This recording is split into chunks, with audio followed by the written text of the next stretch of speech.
però també us explicaré que va començar sent un llibre petit i que també ha acabat sent un llibre de 600 i pico de pàgines, ja sortirà, que és el llibre d'Antoni Gaudí, una biografia espiritual i històrica que ha fet el doctor Armand Puig i Tàrrech i que la doctora Tate Cabré ens presentarà ara, especialista en això, a més a més és d'aquelles terres també on comparteix i ha treballat molt també sobre Gaudí, vol dir que des de la visió periodística, aquest sí que el podem ensenyar, aquest sí que el podem ensenyar, vol dir.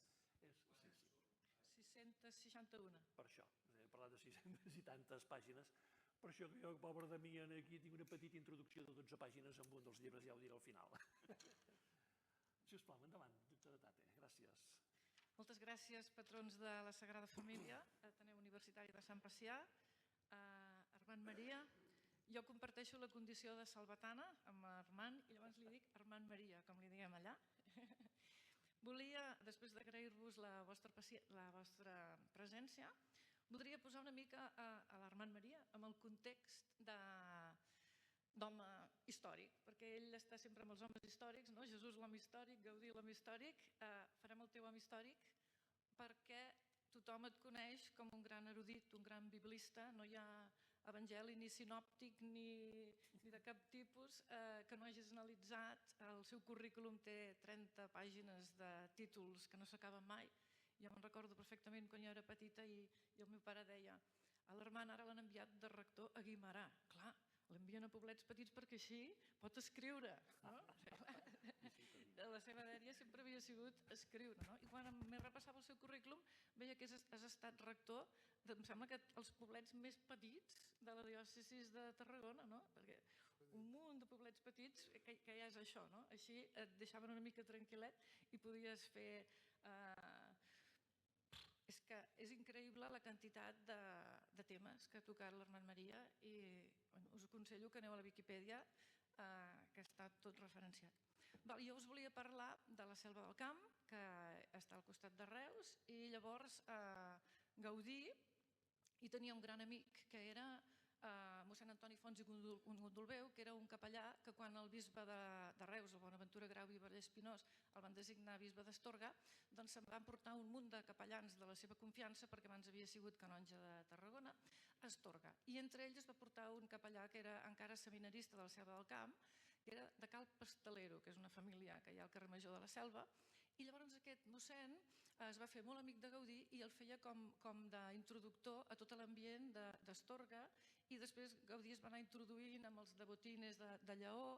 A Lleó també hi tenia el gaietà el gaietà Sentís, que era canonge de la catedral de Lleó, que era de Riudoms, i com que Gaudí sempre es movia amb la gent del Camp de Tarragona, doncs es va crear allà un petit grup de gent del Camp de Tarragona, que jo m'agrada dir-los el lobby de Reus, perquè a més hi havia un arquitecte, l'arquitecte Blanc, que estava casat amb una cosina seva, l'Àngels Cornet Enric, i tota aquesta gent formaven com un lobby de gent catalana, Astorga i Lleó, que després molts s'hi van quedar, es van casar amb gent de Lleó i van formar com un grup català-Lleó on es van construir cases modernistes i tal.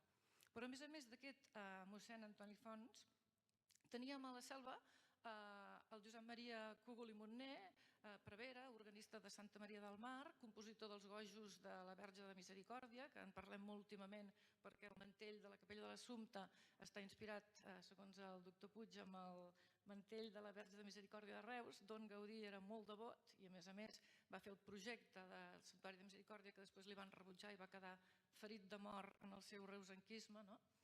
I després, a més d'aquests dos preveres, tenim un missioner, el Lluís Segarra, missioner a la Guinea, constructor de totes aquestes catedrals de fusta de Guinea, que també era de la Selva, i amb el qual Gaudí l'assessorava quan mossèn Lluís Segarra venia a Barcelona, i si fullegeu guies turístiques de Guinea veureu que una de les seves joies són aquestes esglésies de fusta que feia mossèn Segarra de la Selva.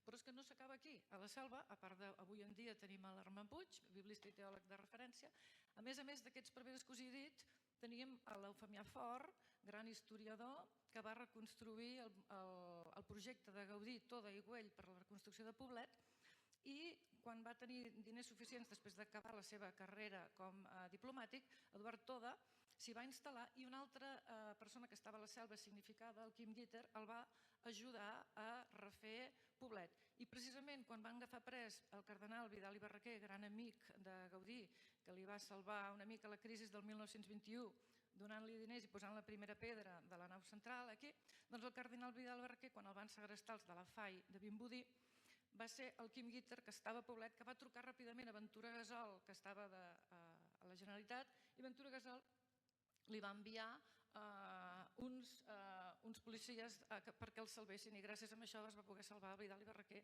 i no va morir aquí, sinó que va morir a Itàlia després de la Guerra Civil. Us estic posant en context que la Selva és un municipi molt petit, però que hi ha aquest gaudinisme que ens fa a la gent de la Selva, com em va dir fa poc el Giral i Miracle, ens va dir que vosaltres sou gaudinistes racials. No sé si és políticament incorrecte o no, avui en dia parlar de races perquè ja no sabem què podem dir i què no podem dir, però nosaltres som gaudinistes racials. Doncs us he parlat d'aquests tres preveres, us he parlat de l'Eufemià Fort, del Quim Guiter, però em falta Josep Francesc Ràfols i Fontanals, perquè Ràfols i Fontanals, a part de ser el primer biògraf de Gaudí, el fundador de la Càtedra Gaudí i gran gaudinista que va prendre notes de tots els papers de Gaudí abans que els cremessin l'any 36, Ràfols i Fontanals era descendent de la Selva. I llavors hi anava tots els caps de setmanes i tots els estius, encara que visqués a Sarrià. I a la Selva tenim Can Ràfols i Fontanals, al carrer de la Gentil i al Ballet número 20, i tenim la casa després on va viure de lloguer els últims anys de la seva vida, i tenim un edifici noucentista preciós de Ràfols i Fontanals, i tenim la Defensa Agrària, que és el sindicat d'allà, que també els planos estan penjats per allà, firmat per Ràfols i Fontanals. I Ràfols i Fontanals, quan va ser hora de refer el retaule de la Selva, que aquí és on vaig, va portar tota la trup de la Sagrada Família. I va portar el Joan Bassegoda i Nonell, i va portar el Jordi Bonet Armengol, i va portar l'escultor Busquets del Naixement, que va ser el que va refer les escultures del retaule de Sant Andreu. O sigui que el que us volia dir és que nosaltres no sortim del no-res, sinó que som gaudinistes racials perquè venim d'on venim. I després d'aquest llarg preàmbul, em sembla que hem passat 5 minuts, però com que tinc 10, el 5 del personatge ja els he gastat. Ara vaig al 5 del llibre. O sigui que aquí estem fent un bateig d'un nadó que ens presenta el pare Blanquet i uns bessons que ens presenta l'Armand Maria Puig, que aquesta és l'evolució d'aquest altre que va presentar el 2024, i l'altre el presentarà el doctor Francesc Torralba, que són les lectures teològiques de la Sagrada Família, de les quals vam tenir un tastet el mes de febrer a la cripta, amb molts dels que estem presents avui aquí. Llavors aquest llibre, he parlat de l'autor, però l'autor té una fase gaudinista que comença l'any 2010, has dit en moltes entrevistes que va començar quan, amb la visita del papa, Benet XVI, vas pensar que era el moment que t'havia arribat d'engaudinar-te, i vas començar amb la Sagrada Família. Llavors, el 2010 ens va presentar el primer llibre sobre gaudir la Sagrada Família, que es deia Comprendre un símbol, el 2010.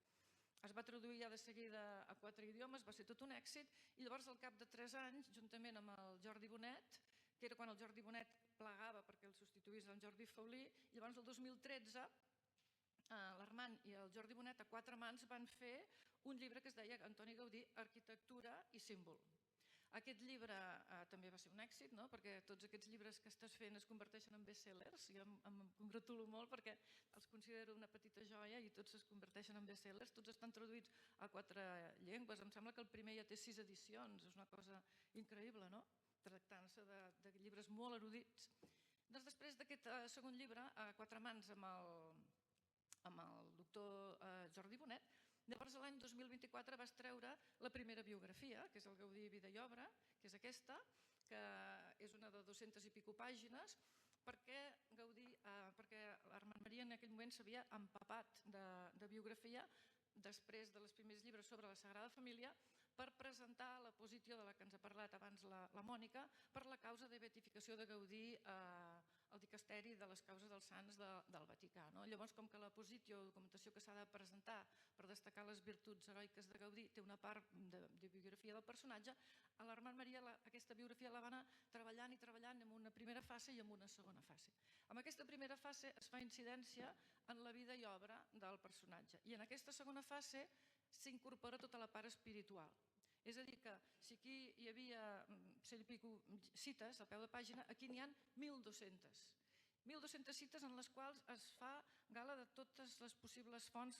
Aquí l'Armand Maria demostra que té un total domini de totes les fonts bibliogràfiques que existeixen, perquè un mateix tema te pot dir Martinell diu això, Puigboada et diu allò, Cardoner, Quintana, tots els que hagin dit alguna cosa sobre el tema els posarà tots en una cita a peu de pàgina, perquè és capaç de fer que les cites al peu de pàgina durin més de mitja pàgina, perquè clar, n'hi ha 1.200. Però amb això li hem d'agrair que aquesta vegada el cos de lletra és gegant.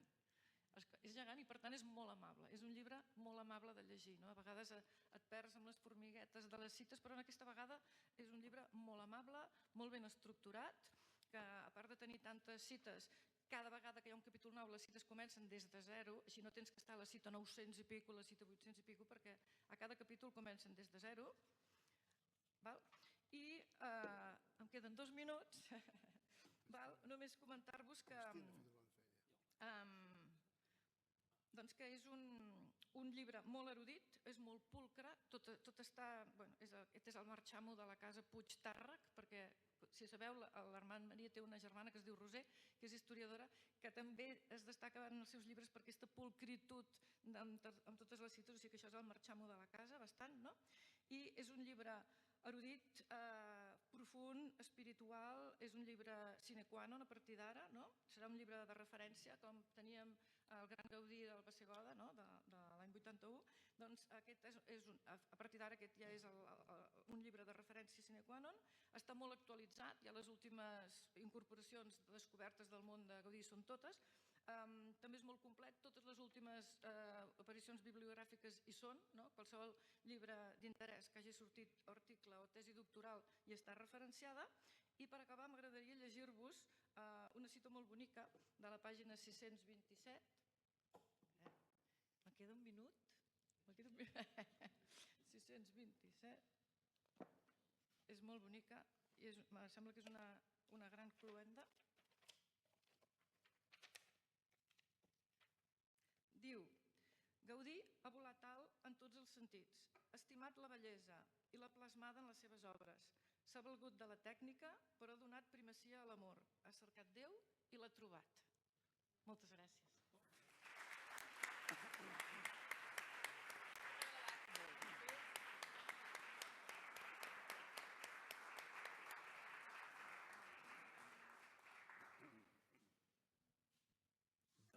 Construïm un edifici ben regular. Moltes gràcies pel temps, per la precisió, per la claredat, que em sembla que ens acompanya molt a tots. Gràcies, de veritat, doctora Tate.